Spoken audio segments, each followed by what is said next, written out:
Good morning and congratulations to those of you who've made it to Thursday morning at Davos and are here with us in the room and online. My name is Hiba Ali. I'm the CEO of a news organization that reports about conflicts and disasters around the world called The New Humanitarian. And as you might imagine, refugee flows is a big part of our reporting.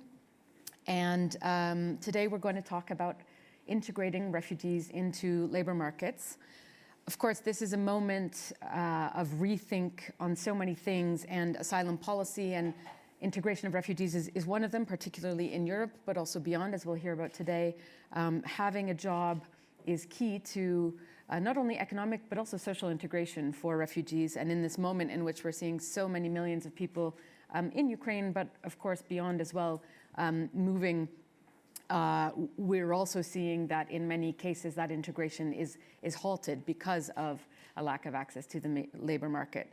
The hypothesis is that Ukraine is beginning to change that and has opened up a conversation around how better to support refugees, including in how they access employment. And so today we're going to try to showcase some examples of the private sector in succeeding in doing that, but also some of the barriers in being able to scale that kind of agenda up, and then explore some opportunities for multi-stakeholder action on this and hear a few announcements. So we've got with us today to my left, Nicholas Schmidt, Commissioner for Jobs and Social Rights at the European Commission.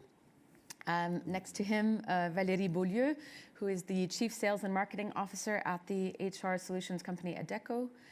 And then Jesper Brodin, the CEO of the Inca Group, popularly known as IKEA.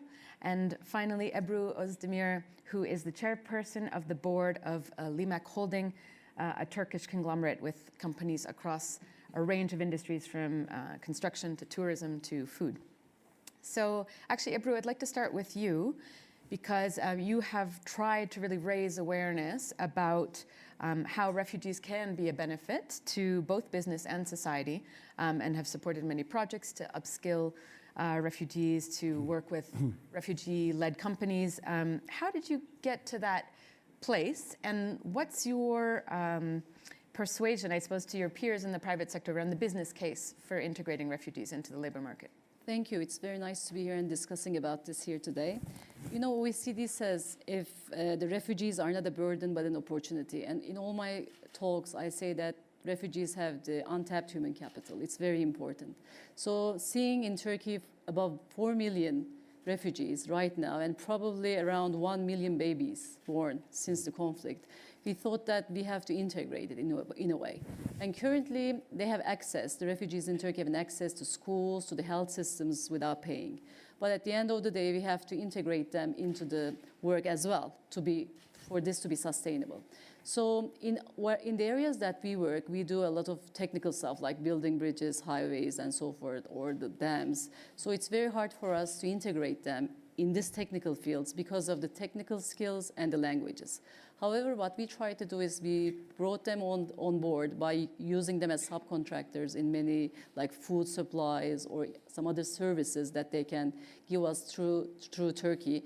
And we also would like to create some role models. With Atlantic Council, a couple of years ago, we provided a report on showing what the refugee situation and what's current situation in Turkey. And afterwards, we realized that there are very courageous women in Turkey who came with their luggages to Turkey and then started business from scratch. So we decided to make a documentary, Do Seagulls Migrate? And these 4 women are enormous. I mean, one of them became a journalist. The other one is like a cook. The third one is she established a language school, because language in many sectors is a big barrier, I mean, so they have to speak Turkish.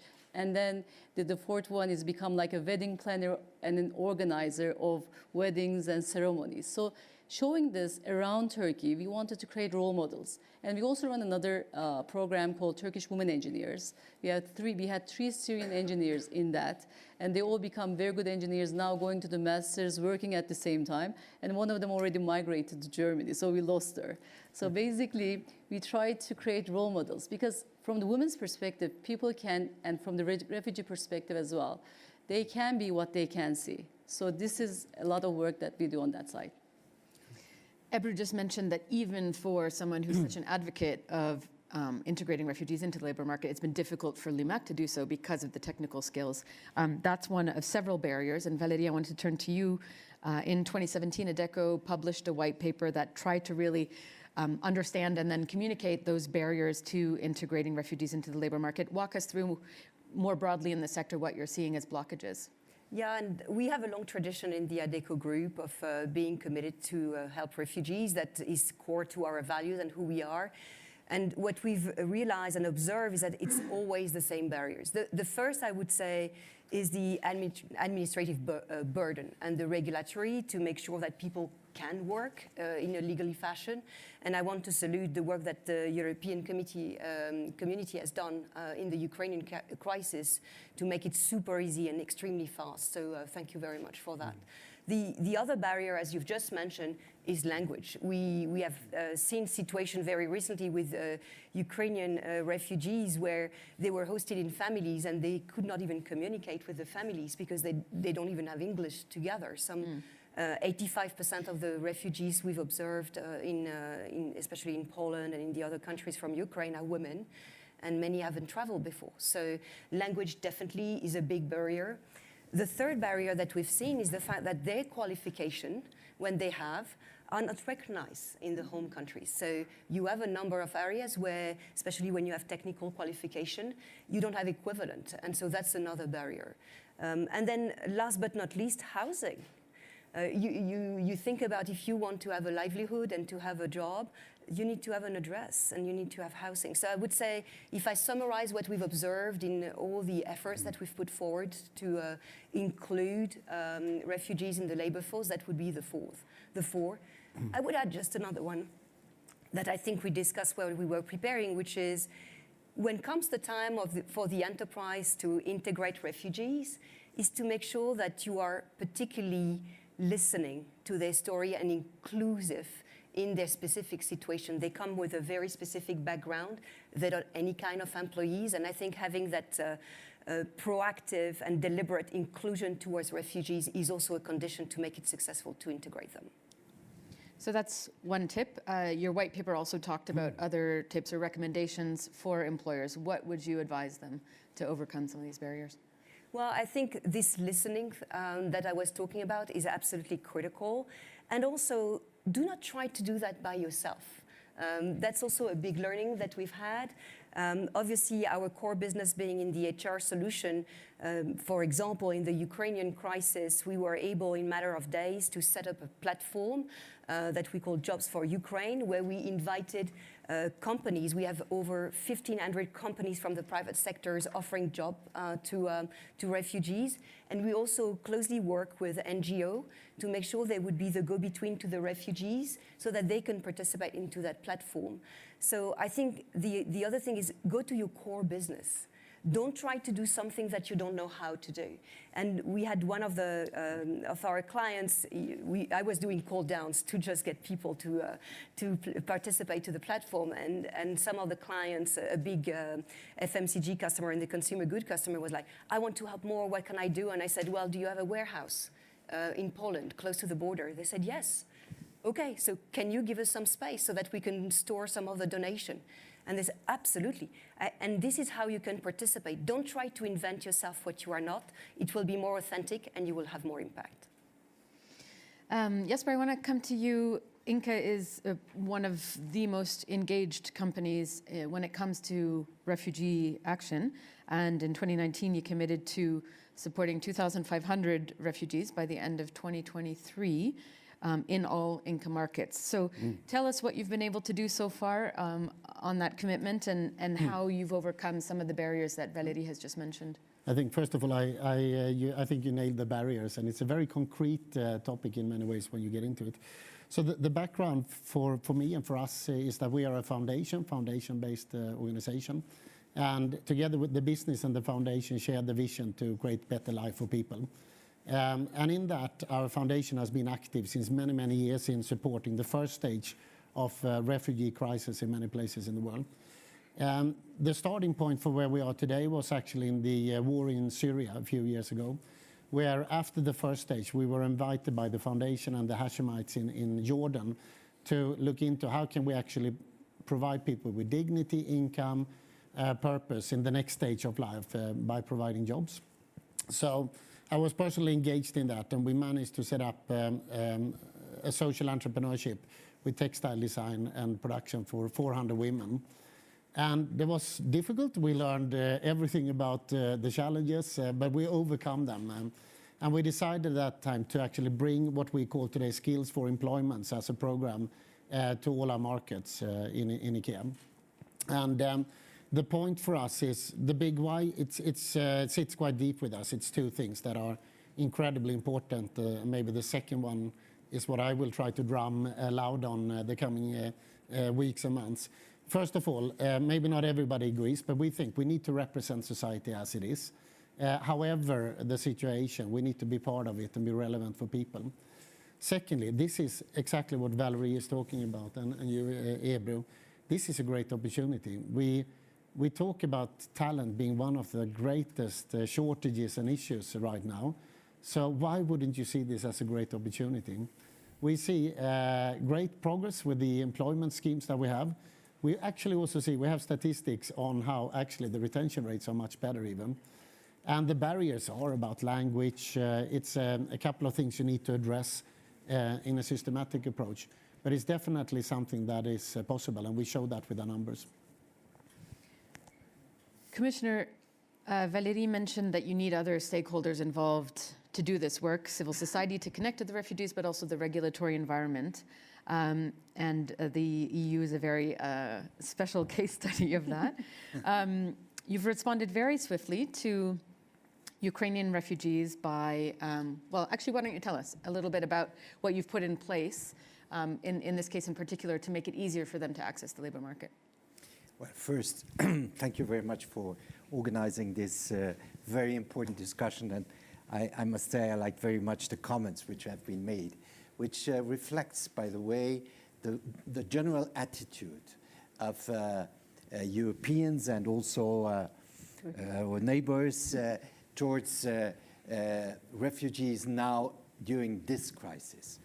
I have to admit this was not the case during the previous crisis, except Turkey, I must say, where things, because you referred to this crisis more than to the former crisis more than exactly. So I think this is, I do not know, is it lessons learned, or is it just because first things happened extremely rapidly. In 3 weeks, more than 5 million people came into the EU. This is much more than the refugees from Syria, because it took nearly 2 years for 3 million. So there was really a very abrupt situation in that context. And the reaction was, in that way, also quite different, because we managed to activate this temporary protection directive, which had been adopted during the wars on the Balkans, but never been activated. Even then, it was not activated. And so the Commission proposed to activate it, and there was an agreement, there was a consensus to do so. And this directive is a very, I would say, progressive one in that sense, and reflects exactly what has been said here. It gives first an immediate status to people, not long demands, not bureaucratic, because very often for refugees, this kind of bureaucratic barriers are extremely difficult and also in some way discouraging, at least. That's a very moderate expression. So this is, makes things much easier. It was also the right way, because especially those countries on the borders, Poland, Romania, had to receive each day thousands and thousands of people crossing the border. So this was managed quite well, I must say. I was on the border, I was in Poland, I saw how the Poles managed this also in terms of protecting people, because, as you said, those who are coming or who have come are mainly women and children. So they have special needs also for personal protection. because we know that, well, there are always also some threats or abuses around such a situation. And the second thing is people should get immediate access to labor market, and this was granted by nearly all the member states who make efforts to integrate them into the labor market. And also there's a strong will of these refugees to be integrated in the labor market, and thousands have already managed to be in the labor market, which is remarkable also. And especially also access to social services, and I fully agree there's one big issue, that's housing. That's a real big issue. Now, in the first stage, I must say that, especially in Poland, but also in Romania, where the bulk of people have arrived, civil society or just citizens have done a fantastic work. Because not only there, but in Germany, in Sweden also, but where really the millions of people have arrived, they have just received people at home. And this is also something quite exceptional. So there is a movement of solidarity in that context. But I think it is supported also by this very open approach, thanks to this frame, the Protection Directive. And now certainly we have to work on how we really give people, because many of these refugees thought they could come for some weeks or perhaps 2 or 3 months and then return back. Some have already returned back because of the situation in Kiev, which has improved, but the situation, as we all know, in Ukraine remains extremely dangerous and complicated. So I think now we have to provide these people with also the essential social services. I must say, last point is education for kids. We have more than 1 million, I think, largely more than 1 million kids arriving, many small children. And they have interrupted their schooling, everything. So I saw in Poland, I saw also in Romania how schooling for these kids was in a very rapid way put up, where kids get now continue their schooling partially through online schooling, partially with teachers who have arrived also, especially women teachers. And I think this is important, first, not to allow these kids to continue their normal life, if one can say so, but also to overcome this kind of trauma these kids have gone through. And I think in that sense, this is an essential element which you mentioned also, to help people to overcome the trauma they have been affected by. But it also speaks to what Valerie mentioned, that kind of whole of society approach that's needed, because the parents can't access the labor market if they don't have their kids in school. Childcare is an issue. When suddenly the Poles have got a second generation of young kids. So you have to build, you have to set up schools for these kids, because nearly as many kids as there were there have arrived from one moment to another. And then childcare, which is another challenge to give. In order to allow mothers to work, well, you have to provide the childcare, and this is a real challenge. But I noticed that a lot has been at least initiated to do so.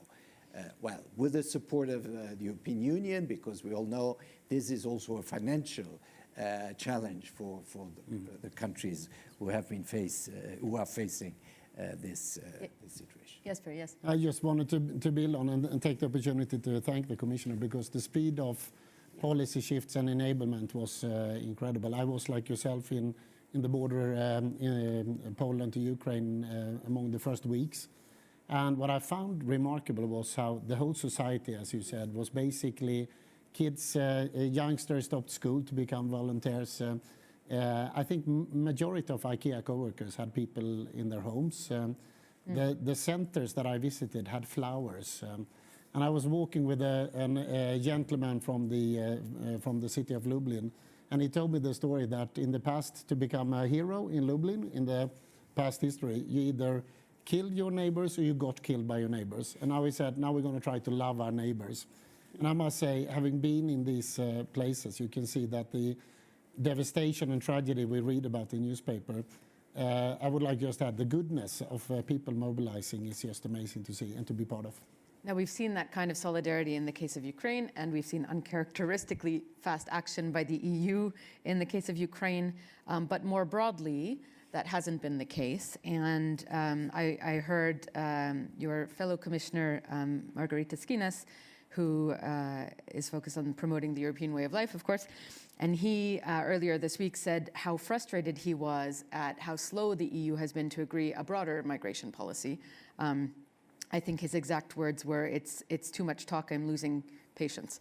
So that's, I think, a question. And if you see more broadly some of the frameworks that the EU had tried to put in place before Ukraine, and I'm thinking here of the Reception Conditions Directive, which required signatory member states to allow asylum seekers to access the labor market within 9 months. We saw that the UK, when it was a member, wasn't following that Hungary and others weren't really coming along. So to what extent is Ukraine likely to lead to the same kind of treatment for other refugees moving forward? Is it a turning point in the way the EU might then facilitate what it did for Ukrainians for others?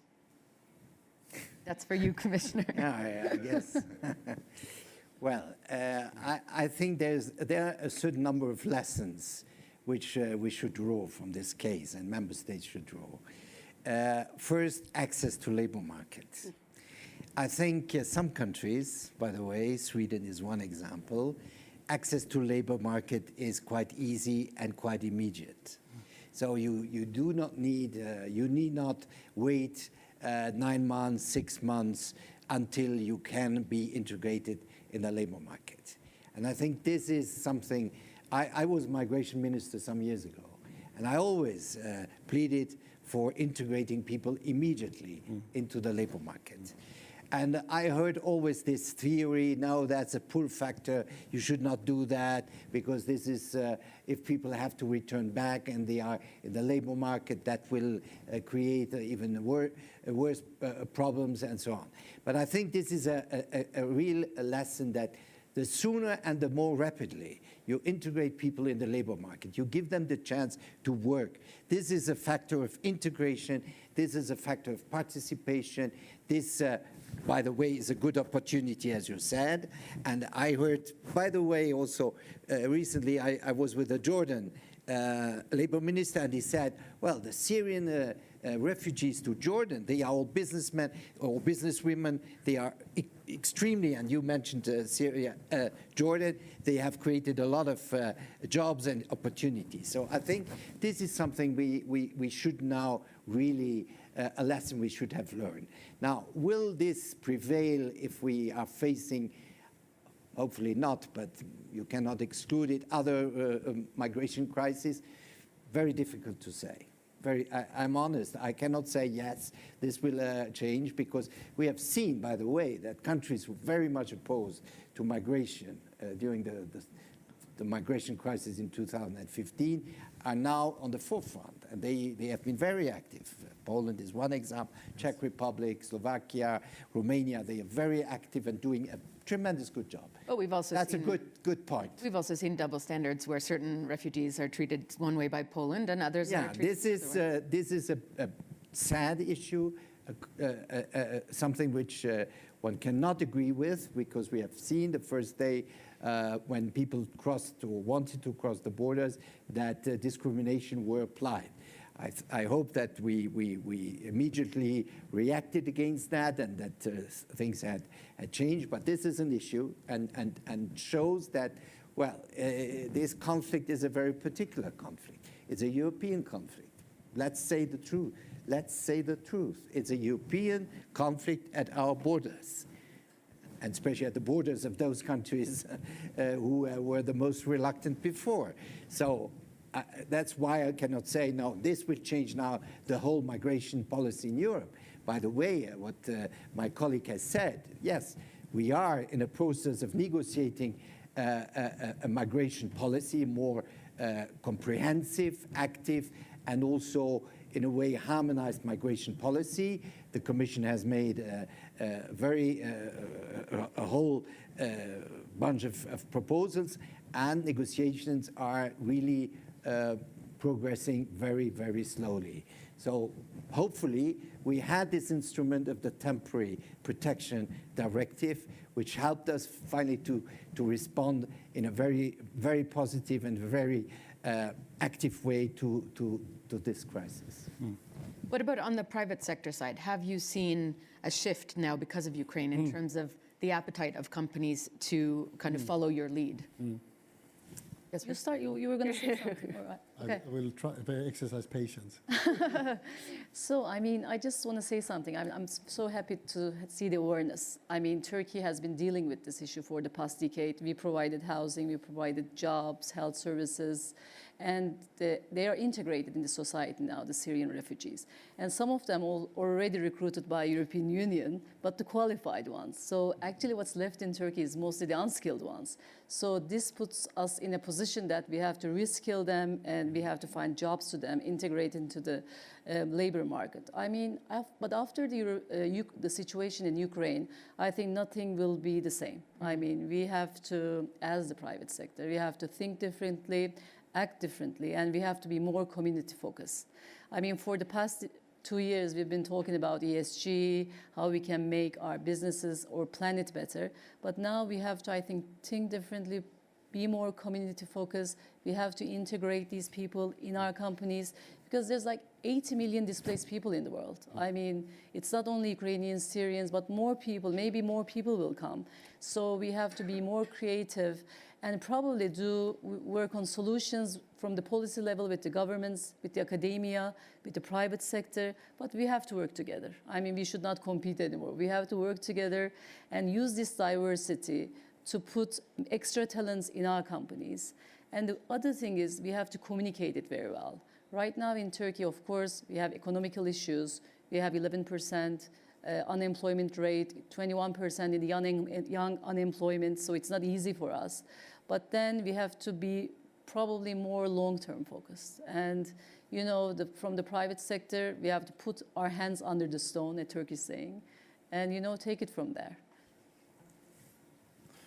No, I would just like to agree. I think it is probably so when you listen to experts that it's going to be forever that your level of caring will be higher when it's somebody close to you. But I think still there is an opportunity to change the narrative right now. At least it's worth giving a try.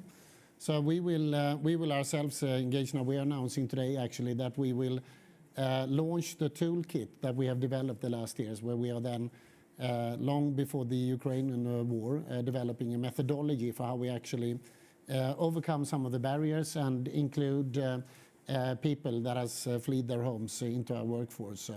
So it's called Skills for Employment. It's a 7-step model, and we're launching it today to present it in the open. But even more important, I think we're challenging and inviting 500 companies to join us, to talk about this, and to if they can learn from what we have experienced, to actually be part of how we turn this into both a humanitarian and economic success story of the future. And you're calling them to join you on what exactly? So we want them to join the movement, but we also want to have a race up till December 23, when there will be a big event around refugees, and so we see that as a milestone. Some of this work is not done in a day, so you need to put the program in place. But what we feel and what we experience is that it is not only the right thing to do, but it has all the economic upsides as well. So we're going to invite people. We're going to use the International Refugee Day, I think it is the 20th of June, to actually create a dialogue, but in particular invite other corporates to be part of it. Can I build on that? Because I think we see much more interest than in the past from the private sector. And it has a lot to do with the aftermath of the pandemic. I want to be provocative here because what private sector has realized is that we need to give meaning to what we do. Yes. And all our stakeholders are asking us, private sector, to stand for our values and to take a stance. In the past, we were getting away with just a moment of contrition and poor guys, etc. But now, if you want to retain your employees, they need to know that you're true and authentic to your values. Our motto in the ADECO group is make the future work for everyone. We can't let the refugee on the side of the road, so it's core of our mission. And when we call for our customers, and I did I did a lot of these call downs to get companies to participate on the platform Jobs for Ukraine. People were jumping in. And the other thing that was interesting is, by the way, it's not only the employees, clients are also asking you, what are you doing? Where are you on the spectrum of support? Your investors are asking you, because ESG being so big. And I think when I saw the movement towards, yes, we want to participate, the other thing that was very telling is that today you have people who are dedicated. Guess who I was calling? It was not the CEO. The CEO was saying, talk to my sustainability officer. This person is responsible to make sure that we have our social impact. So what we see, and it's not ideal, I don't want to paint a rosy picture, etc. There is still a lot of good intent and not enough action. But what I see is that the social impact is becoming more and more into the fabric of the private sector, and we have to participate. It can't be something on the side. Which is new, because as you were telling me earlier, Jesper, you've been lonely out there doing this kind of work since 2015. You haven't seen many of your peers in this space. Well, I would say to the commissioner's point also, that the closer you come to the war and to the conflict, it's more of a grassroots movement, and everybody, small companies, big, everybody's engaged.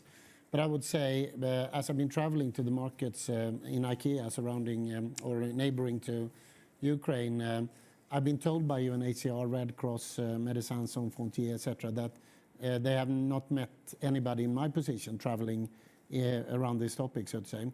And so I think there is still something, what you say, that people are, in general, distancing themselves to this topic. But it's part of our reality, it's part of our society, and also so is the opportunity. So therefore, I think I'm happy to share that insight with other fellow corporate leaders. Just a word on the previous crisis.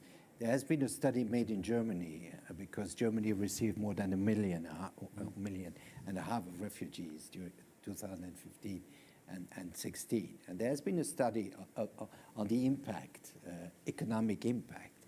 And this study shows absolutely that the economic impact is positive. So I think we have also to work very, very strongly on the narrative of immigration. And I think we have to be prepared. Well, the demographic evolution in Europe is what it is. And so we have to work on this narrative. Now, we launched the idea of talents. Indeed, Europe now says, well, we should try to attract more talents. That's true, because other parts in the world, they attract the talents. I think here Europe has to be more attractive. And I think we have to work in our societies on these issues. But immigration is not a one-way street. It's not just the immigrant has to do everything, but also the society has to give the opportunities to integrate. It's a two-way street. And I think here efforts have to be made. Housing is important, fundamental, jobs, education, and also the possibilities really to be part of the society. And the community approach, which you mentioned, seems to me extremely important. And I do wonder if by showing that the economic benefits, making that case, putting it into practice, that helps detoxify, as your colleague said the other day, the more kind of social or demographic piece in Europe in particular that has been such a blockage. So there may be a way in which that narrative kind of helps, what you're doing helps play into that narrative. Sure. I want to open it up to the floor if there are any questions, and if you could briefly introduce yourselves. Yes. I'm Guido van Ham from the University of Antwerp. I'm a virologist, so I'm not related. But I also, in my spare time... If you could just put the mic a little bit closer. Yeah, I'm Guido van Ham from the University of Antwerp. And in my spare time, I take care of some refugee issues in Belgium. And so I'm surprised that the elephant in the room has not been talked about, which is racism and Islamophobia, which is terrible, and which is especially terrible in Eastern Europe. So how are we going to address racism and Islamophobia. Thank you. And maybe we'll take one more and then come back to the panel. Hi, I'm Sapta from Tata Consultancy Services. I manage European operations. My question is around, there are a lot of people coming in to Europe from Ukraine, seeking jobs. We should have a platform by which a lot of people are looking to employ them. Is there a platform that is created which is common, which the Commission can create, where you can publish those jobs and we can kind of take these people in? Otherwise, every enterprise trying to go and these people coming into various platforms like LinkedIn and others is too complicated.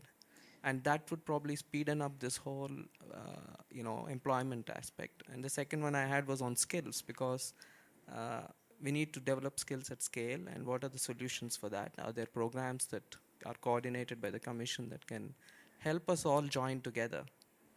The good news is that you don't have to build it. Adecco already has. So we have already a platform, it's Job for Ukraine.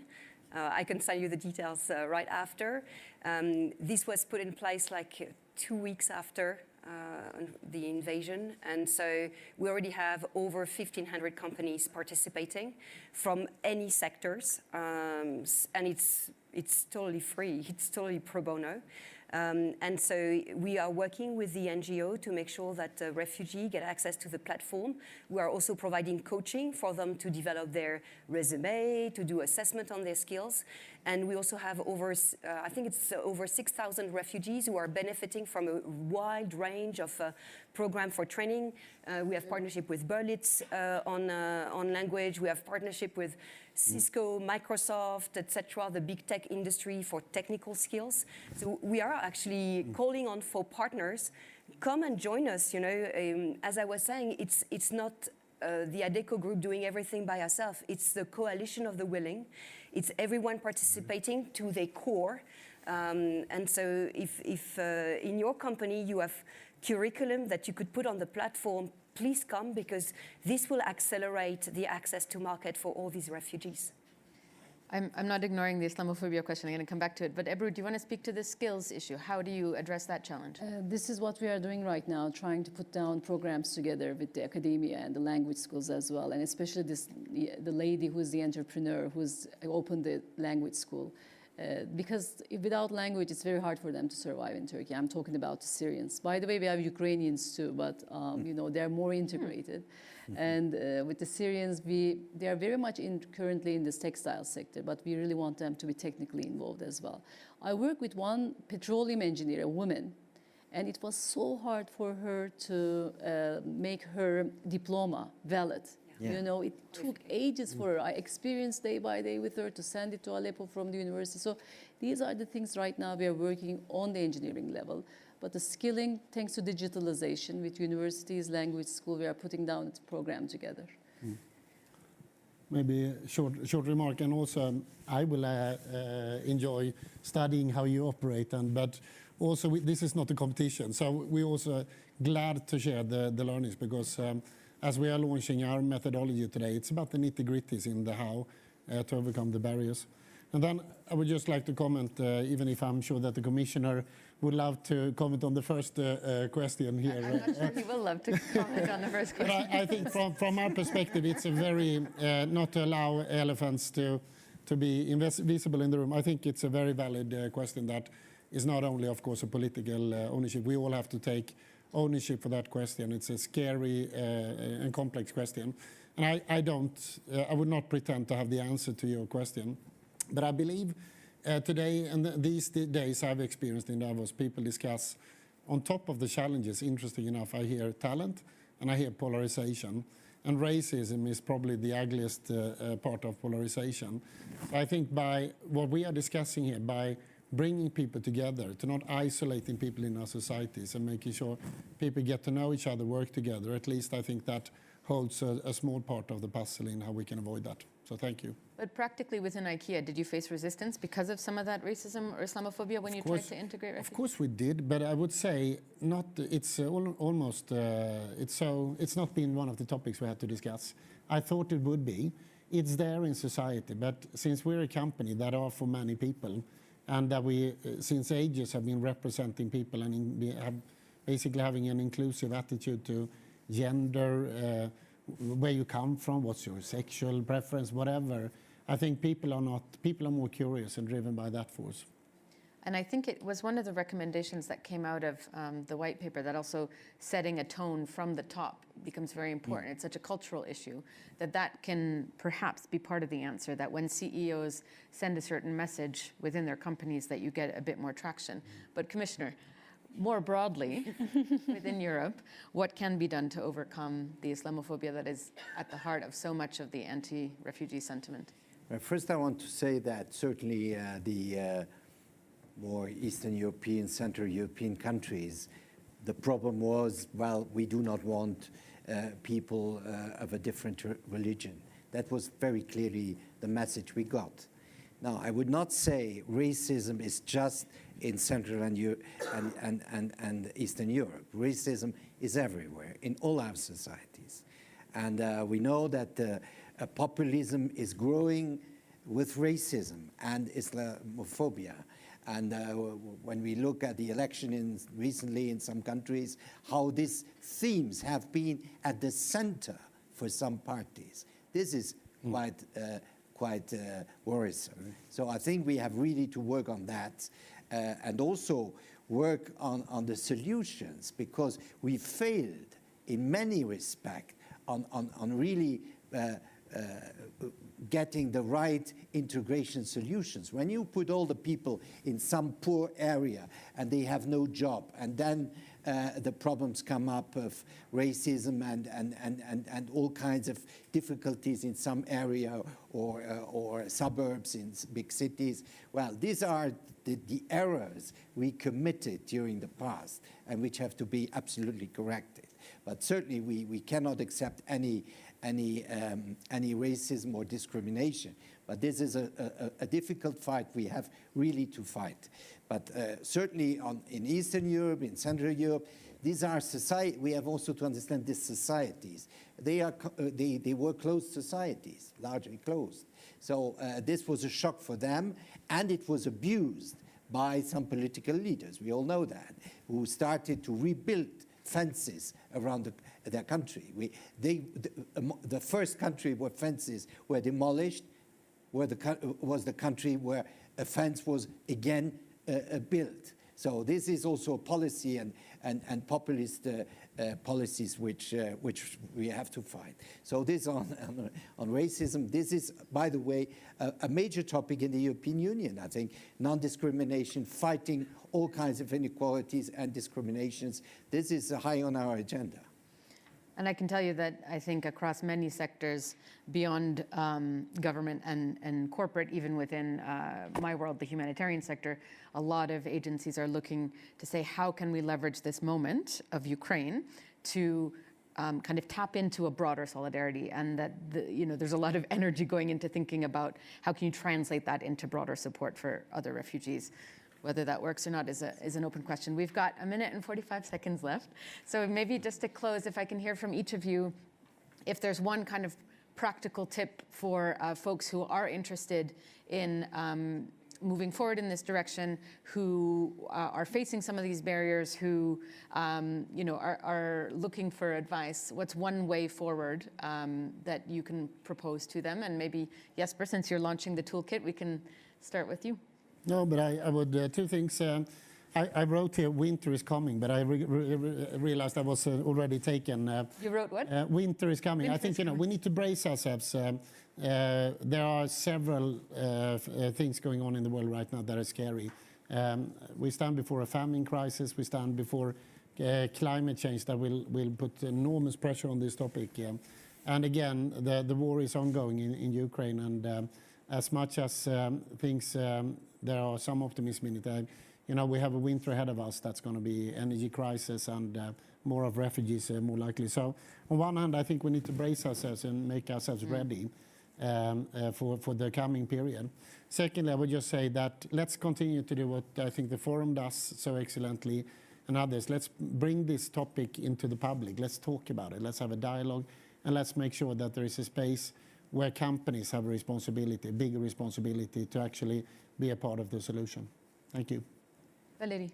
Well, I would say for corporate, for private sector, focus on where you're good at. Don't try to invent yourself an NGO if you are not. Work with the people who know. Don't try to think that you come to the solution by yourself. Are you sure you know what the Ukrainian people want? All these women who are refugees, so work with the people who have access so that you get their needs. And work with the public institution as well. It will take a village to make that happen. So that would be my conclusion. Commissioner?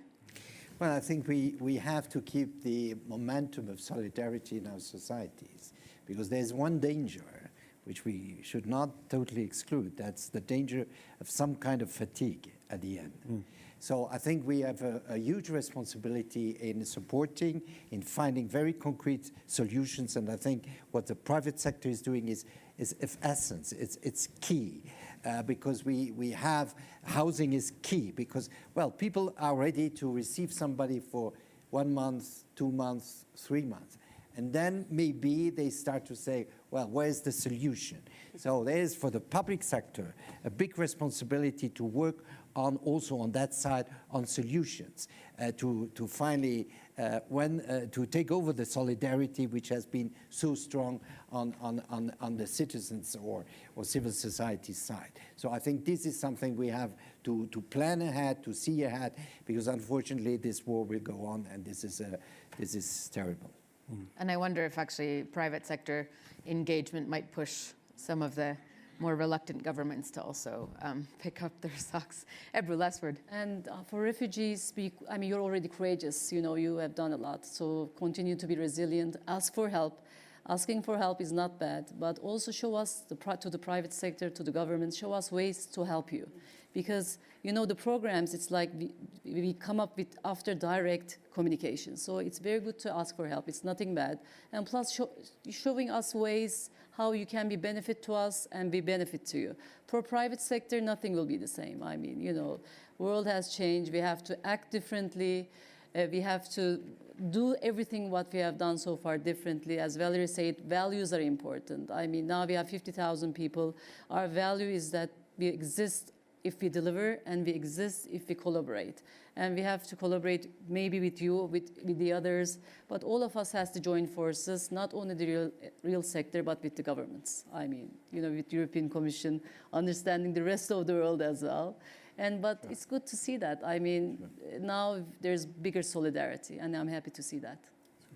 So I've heard that there are a number of barriers to being able to integrate refugees, but that they are surmountable when there is an appetite, and that appetite is beginning to grow, and that we may be at a turning point now, not only because of Ukraine, but as you say, Valérie, because of the pressure that employees and others are putting on companies to be better global citizens.